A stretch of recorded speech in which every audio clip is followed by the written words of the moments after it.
তার মাঝে 10টি পরীক্ষা ছিল সবচেয়ে বড়। এই 10টি পরীক্ষার অন্যতম একটি পরীক্ষা ছিল নবী ইব্রাহিম আলাইহিস সালামকে আগুনের মাঝে নিক্ষেপ করা। নবী ইব্রাহিম আলাইহিস সালামকে আগুনের মাঝে কেন নিক্ষেপ করলেন? ওনার অপরাধ কি ছিল? কি কারণে ওনাকে আগুনের মধ্যে নিক্ষেপ করা হলো? একটা মাত্র অপরাধ, সেটা হলো তাওহীদের প্রশ্ন, একত্ববাদের প্রশ্ন, রিসালাতের প্রশ্ন। নবী ইব্রাহিম আলাইহিস সালাম যখন দেখলেন তার সম্প্রদায়ের লোকেরা মূর্তি পূজা করতেছে, দেবতার পূজা করতেছে, তারকার পূজা করতেছে, সূর্যের পূজা করতেছে, চন্দ্রের পূজা করতেছে, গোটা পৃথিবী অন্ধকারে আচ্ছন্ন হয়ে আছে, এক আল্লাহকে ভুলে জড় পদার্থর পূজা করতেছে। এবং নমরুদ নিজেকে রব বলে দাবি করেছেন, নিজেকে আল্লাহ বলে দাবি করেছেন। মানুষ নমরুদকে সেজদা করতে শুরু করেছেন। তার মানে হলো সারা পৃথিবী, ওনার কওম, ওনার জাতি শিরকের মাঝে লিপ্ত, কুফুরির মাঝে লিপ্ত। ইব্রাহিম আলাইহিস সালাম তখনই বলে উঠলেন এক আল্লাহর কথা, ইবাদত করতে হবে একজনের, তিনি কে? আল্লাহ। সেজদা যদি দিতে হয় একজনের সামনে সেজদা দিব, তিনি কে? আল্লাহ। কিন্তু তারা আল্লাহকে বাদ দিয়ে জড় পদার্থর পূজা করতে শুরু করলেন। আল্লাহকে বাদ দিয়ে তাদের মন গড়া মানব রচিত ধর্ম কর্মর মাঝে ব্যস্ত হয়ে গেলেন। আমি আপনাদেরকে বলেছিলাম ইব্রাহিম আলাইহিস সালাম এগুলার বিরোধিতা করতে শুরু করেছিলেন, কিন্তু এক পর্যায়ে তার সম্প্রদায়ের লোকেরা, তার কওমের লোকেরা এবং তার আপন লোকেরা ইব্রাহিম আলাইহিস সালামের বিরুদ্ধে দাঁড়িয়েছিলেন। আমি আপনাদেরকে একটা কথা বলি, দূর থেকে দূরের শত্রুর চাইতে কাছের শত্রু সবচাইতে বড় ভয়ঙ্কর। দূরের যে শত্রু হয় এটা দূরে, কিন্তু কাছের যে শত্রু হয় এটা সবচাইতে বড় ভয়ঙ্কর। বন্ধুর অভাব নাই, কিন্তু বন্ধু সুলভ আচরণের মাঝে অনেকে বিষ ঢেলে দেয়, আছে না? এই বিষ সবচাইতে বড় ভয়ঙ্কর। দূর থেকে যেটা আসে এটাকে আপনি প্রতিহত করতে পারবেন, কিন্তু নিজের ঘরে, নিজের কাছে, নিজের আপন লোকেরা যখন আপনার উপর আঘাত করবে, সেটা প্রতিহত করার মতন কোনো ভাষা, কোনো ক্ষমতা আপনার নাই। নবী ইব্রাহিম আলাইহিস সালামকে তাই করলেন। আপন বাবা, আপন পিতা নবী ইব্রাহিম আলাইহিস সালামের বিরুদ্ধে দাঁড়ালেন, নমরুদের কাছে গেলেন। নমরুদ ছিলেন প্রেসিডেন্ট, বাদশাহ। নমরুদকে সব কিছু বললেন। ইব্রাহিম নামে একজন যুবক, সে আমাদের দেবতাগুলাকে মানে না, আপনাকে রব বলে স্বীকার করে না, আমাদের মূর্তিগুলো ভেঙে চুরে তছনছ করে দিয়েছে। যেই নাকি এই কথা নমরুদ শুনলেন, নমরুদ তেলে বেগুনে জ্বলে উঠলেন। নমরুদ বুঝতে আর বাকি রইল না, এই যুবকের যদি এখন আমরা না থামাই, এই যুবকের হাত যদি আমরা এখন না ধরি, এই যুবকের লেগাম যদি আমরা এখন টেনে না ধরি, তাহলে আমার রাজত্ব থাকবে না, মানুষ আমাকে সেজদা করবে না, আমার ক্ষমতা টিকবে না। নমরুদ বললেন, তাকে ধরে আনো আমার কাছে। ইব্রাহিম আলাইহিস সালামকে ধরে আনলেন। ধরে আনার জন্য সবচাইতে বেশি ভূমিকা যিনি পালন করেছেন, তিনি দূরের কেহ না, তিনি হলেন আপন পিতা আজার। তাহলে নবী ইব্রাহিম আলাইহিস সালামের শত্রু বাহিরে তো আছেই, ঘরেরও অভাব নেই। বাহিরের শত্রুর অভাব নাই, ঘরেও শত্রুর অভাব নাই। নমরুদের কাছে আনলেন। আনার পর নমরুদ ইব্রাহিম আলাইহিস সালামকে বললেন, ইব্রাহিম, আমি শুনেছি তুমি নাকি তোমার বাপদাদার ধর্ম অবজ্ঞা করতেছ, বাপদাদার ধর্মকে তুমি মানো না।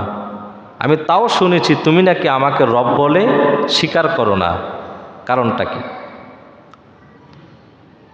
সাইয়েদনা ইব্রাহিম আলাইহিস সালাম তৎকালীন ক্ষমতাশীল নমরুদের মুখের উপর ইব্রাহিম আলাইহিস সালাম বলে দিলেন, শোনো নমরুদ, আমি কেন পদার্থর পূজা করব? আমি কেন আমার বাপদাদার পূজা করব? আমি কেন মানুষের বানানো হাতের তৈরি দেবদেবীর পূজা করব? শোনো নমরুদ, এই পৃথিবীর মাঝে যা কিছু দেখো সব কিছুর মালিক তো আল্লাহ। আমি আমার আল্লাহর ইবাদত করি, আমি আমার মালিকের ইবাদত করি। আমার আল্লাহর সাথে কাউকে আমি শিরিক করতে দিব না, আমি নিজেও শিরিক করব না। আর তোমাকে রব বলে মানা তো প্রশ্নই আসে না। তোমাকে আমি কেন রব মানব? তুমিও মানুষ, আমিও মানুষ। তুমি রক্ত মাংসে গড়া, আমিও রক্ত মাংসে গড়া। আমি তোমাকে রব কেন মানব? আমি রব মানি তাকে যাকে তোমাকে সৃষ্টি করেছেন, আমাকে সৃষ্টি করেছেন, কুল কায়নাত সৃষ্টি করেছেন, সে আল্লাহ রব্বুল আলামিনকে আমি মানি। সুবহানাল্লাহ বল। নমরুদ কিছুটা ভয় পেয়ে গেলেন। একটা জিনিস মনে রাখবেন, বাতেল যতই শক্তি হোক হকের সামনে দুর্বল। অন্ধকার যতই থাকুক আলো আসলে অন্ধকার এমনিই দৌড়ায়। নমরুদ কিছুটা ভয় পেলেন। ভয় পেয়ে নমরুদ ইব্রাহিম আলাইহিস সালামকে বলেন, ইব্রাহিম, তুমি যে আল্লাহর কথাটা বলো সে আল্লাহর পরিচয়টা আমাকে দাও। আর ওই আল্লাহর মাঝে কি গুণ আছে যে গুণটা আমার মাঝে নেই? তুমি যে আল্লাহর কথা বলো সে আল্লাহর কিছু গুণ বলো যে গুণটা আমার মাঝে নেই।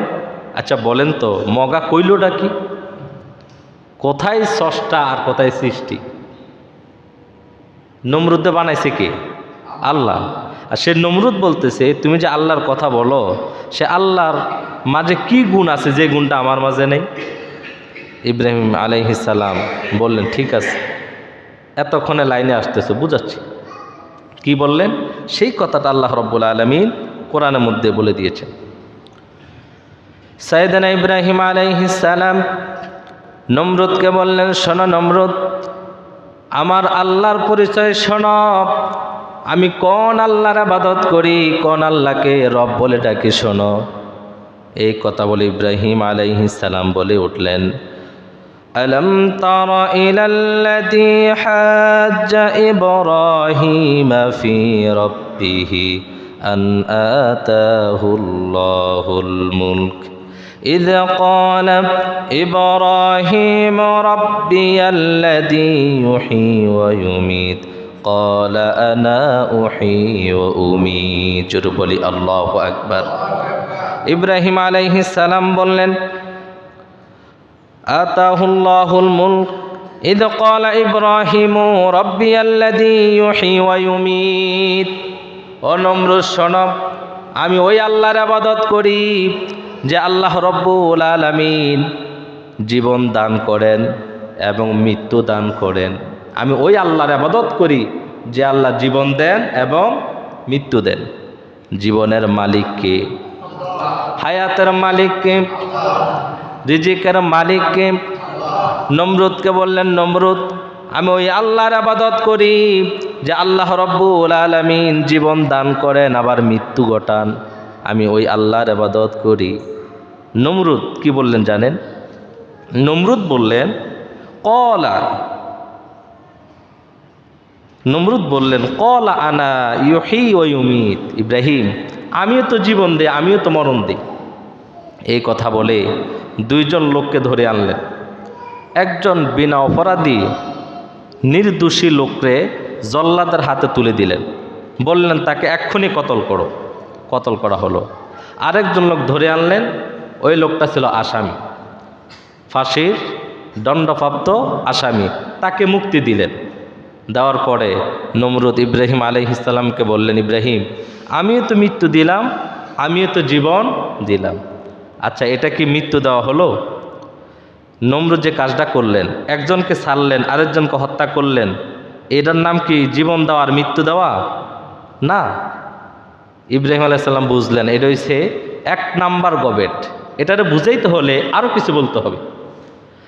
ইব্রাহিম আলাইহিস সালাম মুস্কি হেসে দিলেন আর বললেন, শোনো নমরুদ, আমার আল্লাহর আরেকটা পরিচয় তোমার সামনে তুলে ধরি।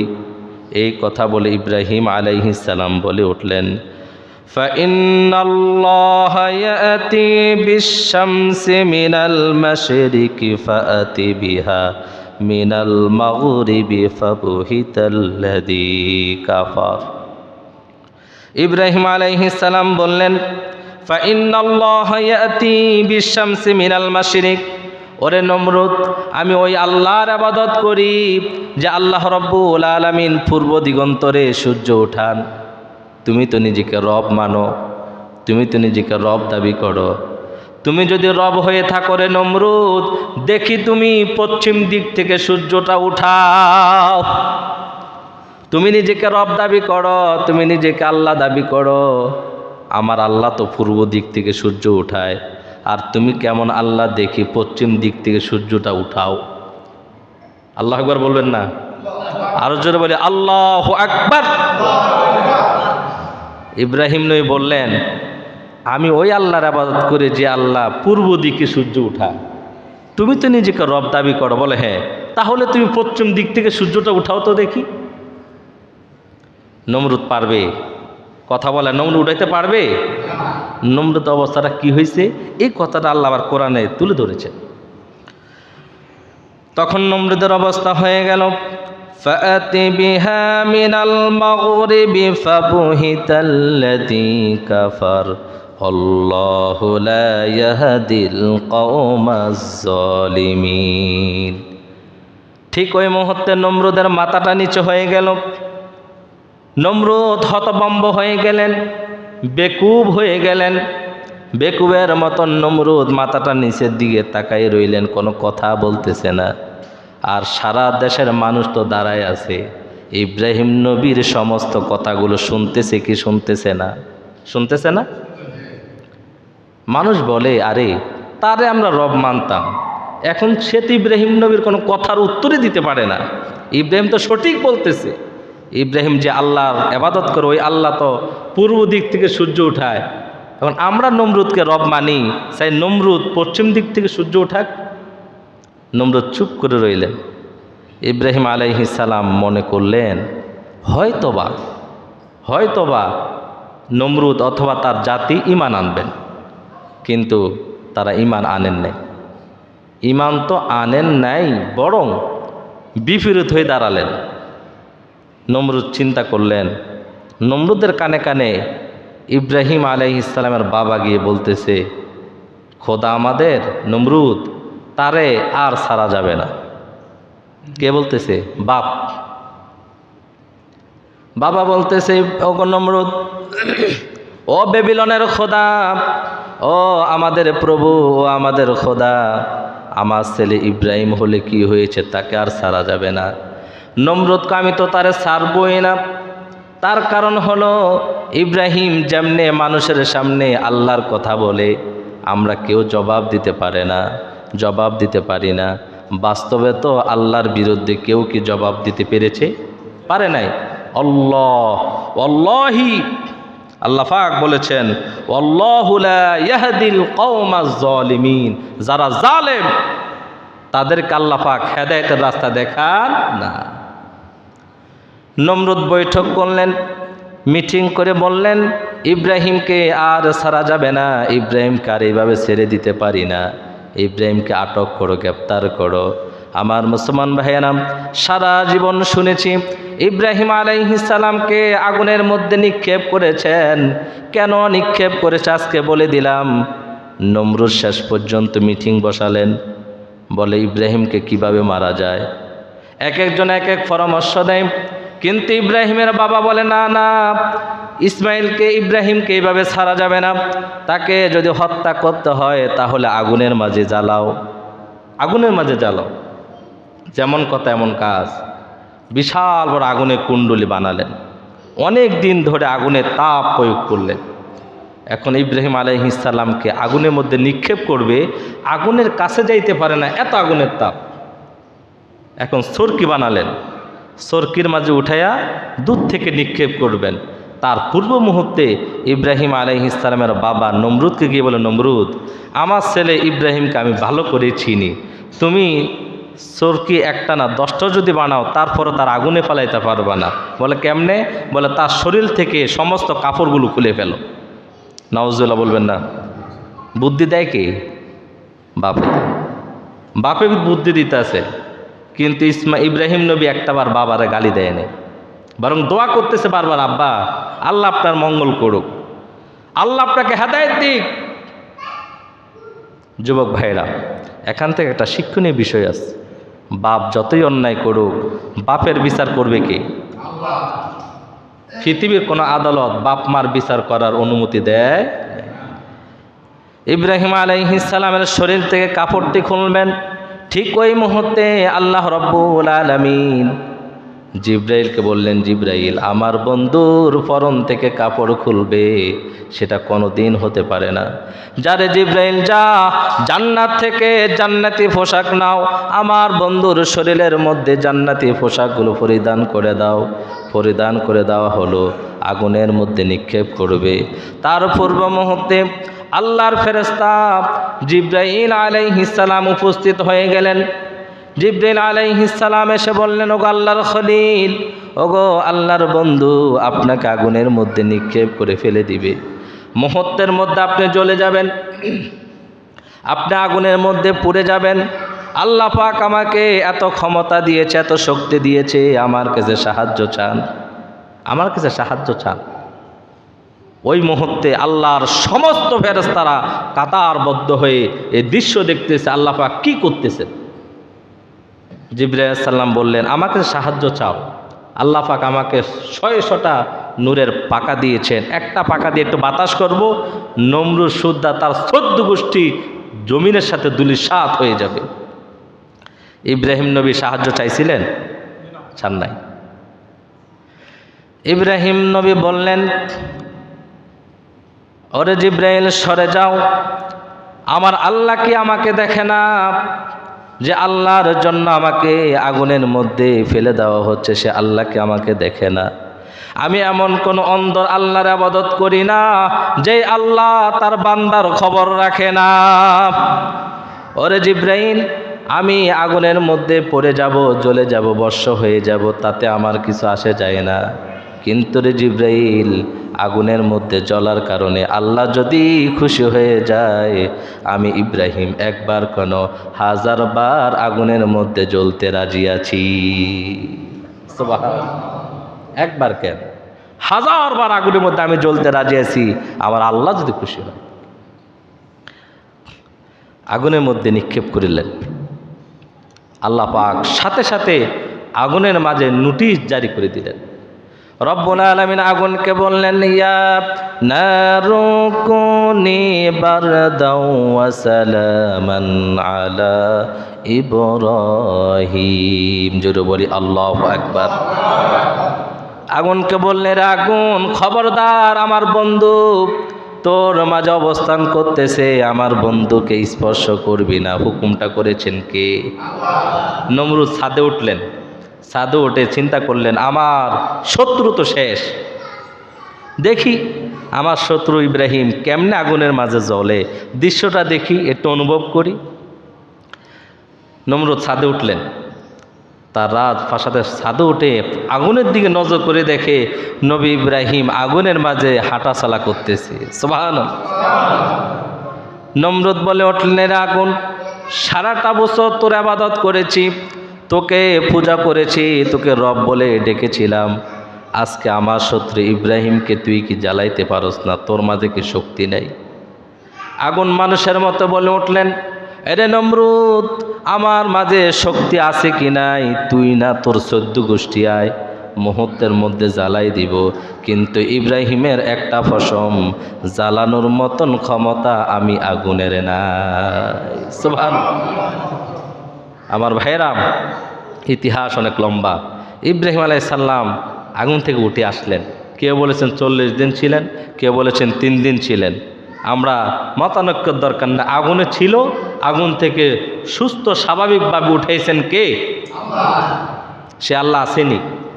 জোরে বলে আছে। সে আল্লাহ অবশ্যই আছে।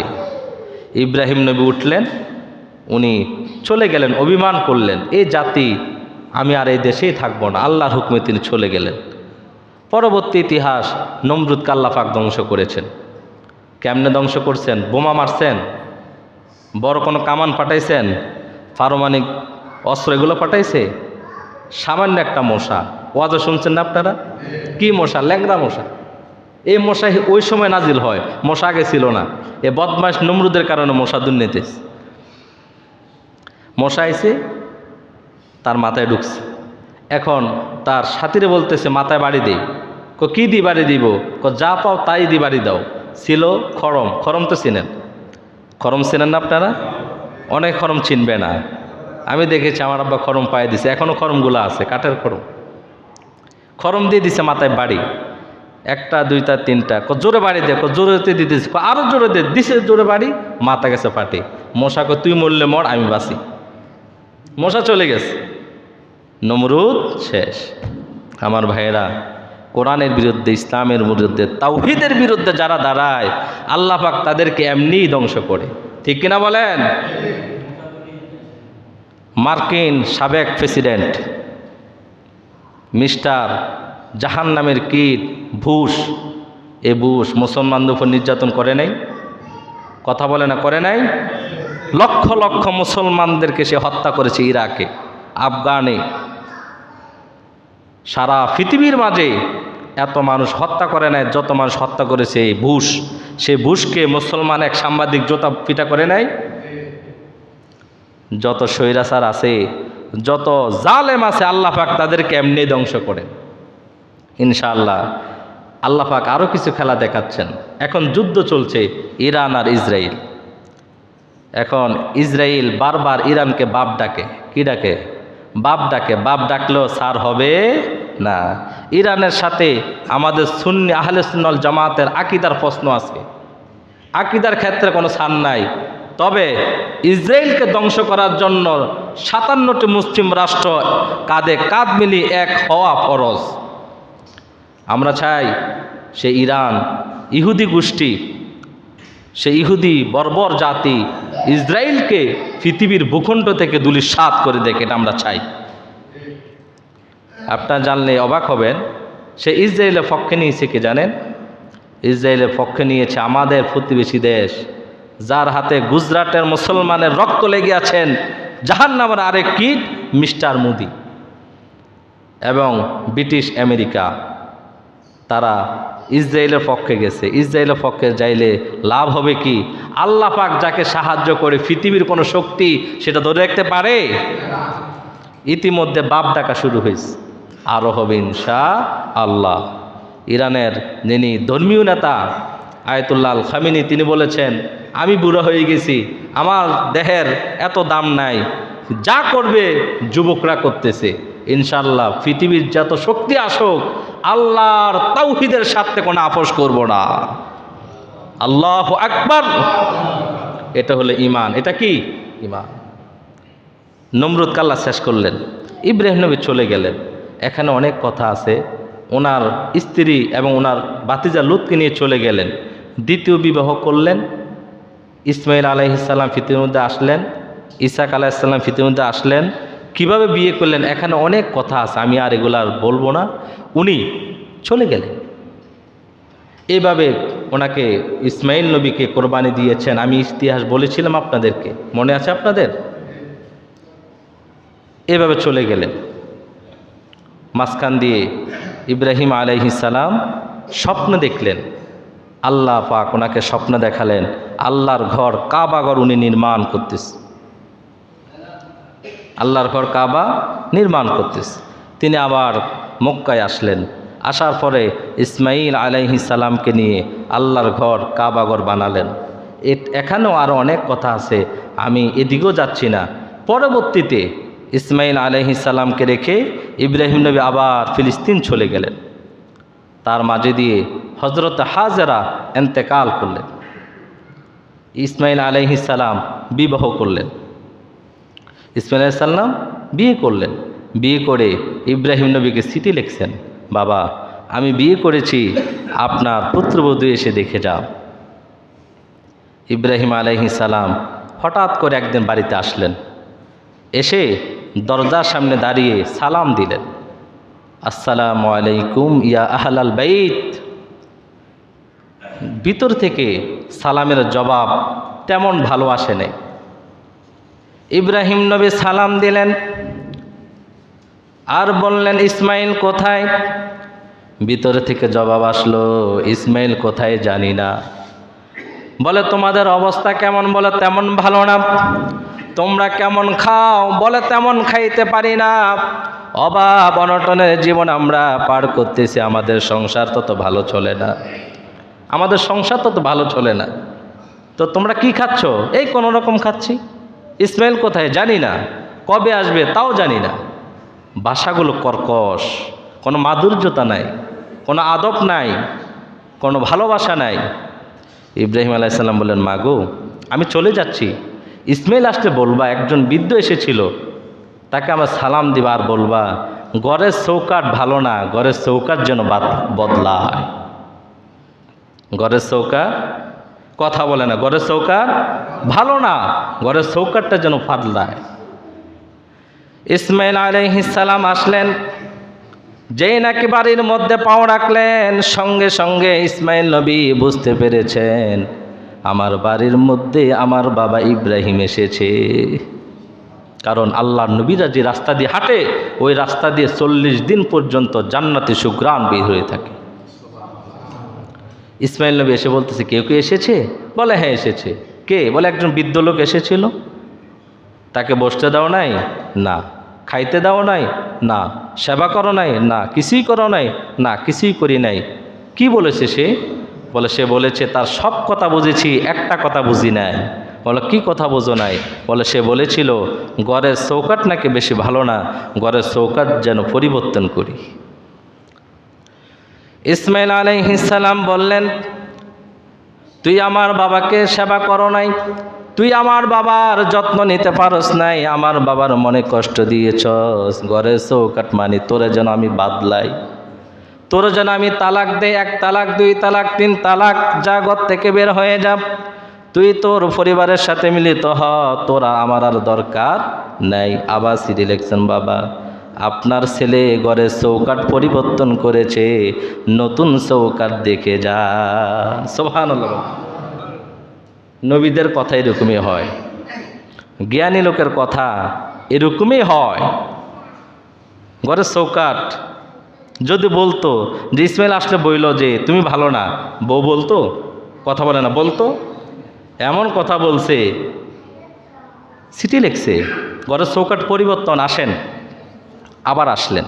আল্লাহর কি হুকুম, ওই দিনও নবী ইসমাইল বাড়িতে ছিল না।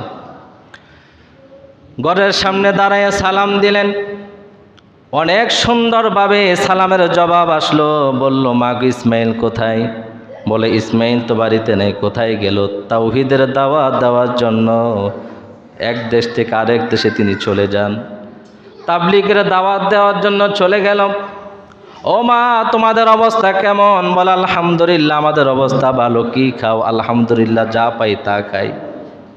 সর্ব অবস্থায় শুকরিয়া করছেন কার? জোরে বলেন কার? ইব্রাহিম আলাইহিস সালাম সমস্ত কথাগুলো শুনে বললেন, মাগো আমি চলে যাচ্ছি, ইসমাইল আসলে আমার সালাম দিও আর বলবা ঘরের চৌকাঠ অনেক ভালো, জীবনে যেন ঘরের চৌকাঠ না পাল্টায়। ওইটাও মেয়ে, এটাও মেয়ে। ও মুসলমান ভাইয়েরা, একটু মনোযোগ দিয়ে শোনেন। এই কথার মাঝে যারা যুবক আছো তোমাদের শিক্ষা আছে, যারা শ্বশুর আছেন তাদের শিক্ষা আছে, যারা বাহির থেকে শুনতেছেন, ও মায়েরা, ও আমার বোনেরা, ও শাশুড়ি আম্মারা, ও আমার বোনেরা, তোমাদেরও শিক্ষা আছে, একটু ভালো করে শোনো। জাতির পিতা ইব্রাহিম নবী কেমন শিক্ষা দিলেন আমাদেরকে। ইসমাইল আলাইহিস সালামের স্ত্রী বললেন, ওগো আদম তুক, কে আপনি, কি আপনার পরিচয় জানি না, আপনি কেমন মানুষ, আমার পরিচয় আপনি নিলেন কিন্তু আপনার পরিচয় দিলেন না। বলে, আমার পরিচয় তোমার জানার দরকার নাই। বলে, কে বলছে জানার দরকার নাই? অবশ্যই আছে। আপনার পরিচয় যে পর্যন্ত না দিবেন সেই পর্যন্ত আমি আপনাকে ছাড়তে রাজি না। আমার ভাইয়েরা, সাইয়েদনা ইব্রাহিম আলাইহিস সালাম চোখের পানি ছেড়ে দিলেন আর বললেন, মা, আমি হলাম ওই ব্যক্তি যে আল্লাহর সন্তুষ্টির জন্য, আল্লাহকে খুশি করার জন্য আগুনের মধ্যে আমাকে নিক্ষিপ্ত করা হয়েছিল রে মা। আমি হলাম ওই ব্যক্তি যে ব্যক্তি আল্লাহকে খুশি করার জন্য কলিজার টুকরা সন্তান ইসমাইল এবং হাজেরাকে মরুভূমির বুকে রেখে এসেছি। আমি হলাম ওই ব্যক্তি যেই ব্যক্তি আল্লাহকে খুশি করার জন্য আপন সন্তান ইসমাইলের গলার মাঝে ছুরি চালাইছি। আমি হলাম ওই ব্যক্তি, যখন এই কথাটা বললেন ঘর থেকে ইসমাইল নবীর বউ বুঝতে পারলেন এটা আর কেউ নয়, এটাই হলো আল্লাহর খলিল। সুবহানাল্লাহ। দরজা খুলে দিলেন, লাফ দিয়ে ঘর থেকে বের হয়ে গেল। ইব্রাহিম নবীর হাতের মধ্যে ধরে কেঁদে দিলেন আর বললেন, বাবা গো, এই জীবনে কত কথা আপনার শুনেছি। ও বাবা, আপনার ছেলের মুখে আপনার কত কথা শুনেছি, আমি আপনাকে যেতে দিব না, আপনি ঘরের মধ্যে আসুন। ইব্রাহিম নবী বললেন, মা গো, আমাকে যেতে হবে, আমার আল্লাহর হুকুম। ও মুসলমান ভাইয়েরা, ও দুনিয়ার মানুষেরা শোনো, ও যুবক ভাইয়েরা, এখান থেকে আমাদের অনেক শিক্ষা আছে। ইসমাইল নবী ঘরের মধ্যে আসলেন, বাড়ির মধ্যে আসলেন, ঘরের মধ্যে আসলেন, আসা মাত্রই ইব্রাহিম নবীর গ্রাণ তিনি পেয়ে গেলেন। বলতেছে, স্ত্রী, বাড়ির মধ্যে কি কেউ এসেছিল? বলে, হ্যাঁ, একজন বৃদ্ধা এসেছিল। বলে, কোথায়? বলে, উনি চলে গেছে। বলে, উনি কে? বলে, উনি আর কেহ না, উনি হলো আপনার বাবা, আমার শ্বশুর, আল্লাহর খলিল নবী ইব্রাহিম। ইসমাইল নবী হাউমাউ করে কেঁদে দিলেন আর বললেন, স্ত্রী রে, ছোট্টবেলায় আমার বাবা আমাকে রেখে চলে গেছে, 8 বছর বয়সে এসেছিল আমাকে জবাই করার জন্য, আবার এসেছিল আল্লাহর ঘরে নির্মাণ করার জন্য। এই পর্যন্ত আমার বাবা আর আসে নাই। আমি আমার বাবাকে বড় ভালোবাসি রে স্ত্রী, আমার বাবা কই রে, আমার বাবা কই? বলে, চলে গেছে। কেন রাখলি না আমার বাবাকে? আল্লাহর খলিল ইব্রাহিমকে কেন রাখলি না? আমি আমার বাবাকে প্রাণ ভরে একটু দেখব। ইতিহাস বলে নবী ইসমাইলের সাথে আর দেখা হয় নাই, আর দেখা হয়নি। স্ত্রী বললেন, প্রাণের স্বামী, সব কথা আমি বুঝেছি, একটা কথা বুঝি নাই। বলে, কি বুঝোস নাই? বলে, বাবা বলেছিল ঘরের চৌকাঠ বড় ভালো, জীবনে যেন ঘরের চৌকাঠ না পাল্টায়। ইসমাইল নবী বললেন, স্ত্রী, আমার বাবা বলেছে তোকে যেন জীবনে আমি তালাক না দিই। হাতটা ধরলেন আর বললেন, আল্লাহর কসম, আমি আল্লাহর নবী ইসমাইল, ইব্রাহিম নবীর ছেলে ইসমাইল, আমার বংশ থেকে আল্লাহর নবীর আগমন ঘটবে। আমি আল্লাহর কসম দিয়ে বলি, এই দুনিয়ার মাঝে তোর হাত ধরেছি, জান্নাতেও তোর হাত ধরে রাখবো। সুবহানাল্লাহ। এই ইতিহাস থেকে কি শিকার আছে? যারা শ্বশুর আছে তাদের শিক্ষা আছে, যাদের শাশুড়ি আছে তাদের শিক্ষা আছে, এবং আমার যুবক ভাইদের শিক্ষা আছে। বাহির থেকে আমার যে সমস্ত বোনেরা শোনেন তাদের শিক্ষা আছে। আজকে বাংলাদেশে প্রত্যেকটা ঘরের মাঝে শ্বশুর এবং পুত্রবধূ এবং শাশুড়ির ঝগড়া আছে কি নাই? বাংলাদেশে সবচেয়ে বেশি একটা ঝামেলা, পুত্রবধূ এবং শাশুড়ি মিলে না। এখানে শিক্ষা আছে। যারা শ্বশুর আছেন, ইব্রাহিম নবী ইচ্ছা করলে ইসমাইল নবীর স্ত্রীকে বলতে পারতো না, বেটি, আমার ছেলের বউ তুই, আমার ঘরে থাকস, গর্তে বের হ। বললে ইসমাইল নবী কিছু বলতেন? বলছিলেন নাকি? সুন্দর ভাষায় বলে চলে গেলেন। এখান থেকে শ্বশুরের শিক্ষা হলো, আপনারা আপনাদের পুত্রবধূর সাথে সবসময় সুন্দর আচরণ করতে হবে। শাশুড়িদের শিক্ষা হলো, তারা যেন তাদের পুত্রবধূর সাথে সুন্দর আচরণ করে। ও মা শোনো শোনো, তোমার মেয়ে যদি কোনো অন্যায় করে, তোমার মেয়ে যদি কোনো ভুল করে, তুমি এলাকার মানুষকে বলে বেড়াও না। এই পাড়া গিয়ে আরেক পাড়া গিয়ে আরেক পাড়ার মহিলাকে বলো না, কারণ সেটা তোমার মেয়ে, তোমার ভালোবাসার টুকরা, সেটা তুমি ভালোবাসো, তার ইজ্জত তোমার ইজ্জত, সেই জন্য তোমার মেয়ের বদনাম করো না।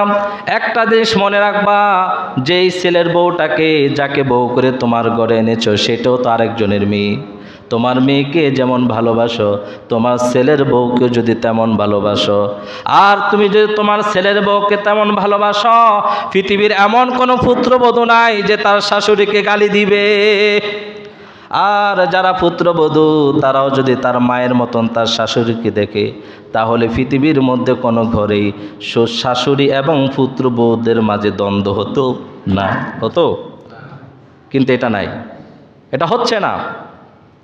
আমার মাদেরকে বললো, আপনি আপনার পুত্রবধূকে মেয়ের মতন দেখেন। আজকে বাংলাদেশের দুইটা শ্রেণী, একটু সময় নিচ্ছি, একটু ধৈর্য ধরেন। এটা বাংলাদেশে হচ্ছে। একটা পক্ষ, হয় শ্বশুর ভালো বা শাশুড়ি ভালো, শ্বশুর শাশুড়ি ভালো কিন্তু পুত্রবধূ ভালো না, আবার পুত্রবধূ ভালো, শ্বশুর শাশুড়ি ভালো না। এই দুইটা কোয়ালিটির মানুষ আমাদের সমাজে আছে না? কথা বলেন, আছে না? আমি বলবো, যারা শাশুড়ি আছেন, নিজের মেয়ের মতন নিজের পুত্রবধূকে দেখেন। আর যারা বউ হয়ে ঘরে এসেছো, তুমি তোমার শাশুড়িকে মায়ের মতন দেখো। মনে রেখো, তোমার বাবা যখন তোমাকে এই ছেলের হাতে তুলে দেয়, তোমার যোগ্য মনে করে তোমার হাতে তুলে দিয়ে, তোমাকে তার হাতে তুলে দিয়েছে, একটা জিনিস মনে করবা, এই ছেলেটাকে যোগ্য করার জন্য একজন পিতামাতা কত কষ্ট করেছে। অতএব তুমি এসেই এখানে আঙ্গুল গুড়াবা, সেটা 1 নাম্বার বেয়াদবি, তার কিছুই নয়। শ্বশুর শাশুড়ির সাথে বেয়াদবি তোমরা করবা না। আর শ্বশুর শাশুড়ি যারা আছেন, তারাও আপনাদের পুত্রবধূদের সাথে ভালো আচরণ করবেন। আপনাদের কারণে শ্বশুর শাশুড়ি এবং বউর কারণে বাংলাদেশে অনেক যুবক আজকে আত্মহত্যা করতেছে। কিছুদিন আগে এক হিন্দু ছেলে, সরকারের অনেক উপরস্থ কর্মকর্তা, আত্মহত্যা করছে না? নেটে দেখছেন না আপনারা? অনেক প্রবাসী নিজের জীবন নিজে দিয়ে দেয়, না পারে বউকে খুশি রাখতে, না পারে মাকে খুশি রাখতে। এই মা আর বউ, শাশুড়ি এবং পুত্রবধূর কারণে অনেক মানুষ আজকে তারা আত্মহত্যার পথ বেছে নিচ্ছে। খবরদার, এগুলো করবেন না। ঘরের থেকে অশান্তি দূর করেন, শান্তি আনেন। নিজের বউকে, ছেলের বউকে মেয়ের মতন দেখেন। আর যারা বউ আছো, তোমরা তোমাদের শাশুড়িকে মায়ের মতন দেখো, শ্বশুরকে বাবার মতন দেখো। এটাই ইব্রাহিম নবী আদর্শ শিক্ষা দিয়েছেন, যেই কথাটা আমি একটু আগে বলেছিলাম। আর যারা আছেন যুবক ভাইয়েরা, আমি আপনাদেরকে ছোট্ট একটা বুদ্ধি শিখাচ্ছি। মায়ের দোষ বউর কাছে বলবেন না, বউর দোষ মায়ের কাছে বলবেন না, উল্টা করবেন। বরং বউর কাছে গিয়ে মার প্রশংসা করবেন, যে তোমার কথা তো আমার মা খুব ভালো বলছে, তুমি নাকি অনেক ভালো। আবার মায়ের কাছে বলবেন যে তোমার পুত্রবধূ তোমার কথা খুব ভালো বলছে। এইভাবে যদি বলেন, তাহলে দুজনের মাঝে একটা ভালোবাসা চলে আসবে। আপনারা তো জানেন না মিয়া সাহেব, বউরে খুশি করতে বেশি টাকা লাগে না, একটু ফার্ম দিবেন। আমরা তো অল্প টাকার চাকরি করি, আঙ্গ বউ ভালো থাকে কেমনে, এমনি রাখি। তা না হলে তো যেই বেতন, এই বেতন বউ না, জারু দিয়ে দৌড়াইব। কিন্তু এইটাই তো করি, আপনারাও এটা করেন। টাকা দিয়ে খুশি রাখতে পারবেন না। আর একটা কথা মনে রাখবেন, মায়ের কথা শুনে বউকে আঘাত করবেন না, বউর কথা শুনে মাকে পৃথক করবেন না, ভাইকে পৃথক করবেন না। ভাই, মা, বাবা এটা খুব আপন জিনিস, অনেক আপন জিনিস, তাকে মূল্যায়ন করেন। স্ত্রীকে দূরে ঠেলার কথা আমি বলছি না। আপনি একটা জিনিস সূক্ষ্ম জ্ঞানে মনে রাখবেন, যে বেশি আপনার মা যদি আপনার বউর জন্য বেশি দোষারোপ করে, বিচার দেয়, বুঝবেন আপনার মায়ের সমস্যা। আর বউ যদি আপনার মা বাবার না বেশি বিচার দেয়, বুঝবেন আপনার বউর সমস্যা। অতএব এক কথা শুনে আরেক দিকে যাবেন না, দোনো কথা শুনে দূর থেকে বিচার করবেন। আদালত ন্যায় বিচার করে তারপরে কথা বলবেন। আমার ভাইয়েরা, সময় অনেক চলে গেছে। এই কথাগুলো অনেক প্রয়োজন না, কথাগুলা অনেক প্রয়োজন। অনেক ছেলেরা আছে বাপ মার সাথে দুর্ব্যবহার করে। খবরদার, দুর্ব্যবহার করবেন না। আপনি এমনি বড় হন নাই, আপনাকে বড় করতে অনেক কষ্ট করতে হয়েছে। বড় হয়ে এখন মা বাবার সাথে খারাপ আচরণ করেন, আমার আল্লাহর আরশ কাঁপ দিয়ে ওঠে। ইব্রাহিম নবীকে আগুনে ফালাইছে বাপে, শরীর থেকে জামা খুলছে বাপে, ঘর থেকে বের করছে বাপে। তারপর ইব্রাহিম নবী বলেছেন, বাবা আল্লাহ আপনার উপর রহমত নাজিল করুক। সুবহানাল্লাহ বলেন। এই জন্য তো উনি জাতির পিতা হইলেন। আল্লাহ পাক আমাদেরকে বুঝার আমল করার তৌফিক দান করুক। ওয়া আখির দাওয়ানা আলহামদুলিল্লাহি রাব্বিল আলামিন। যাহারা সুন্নাত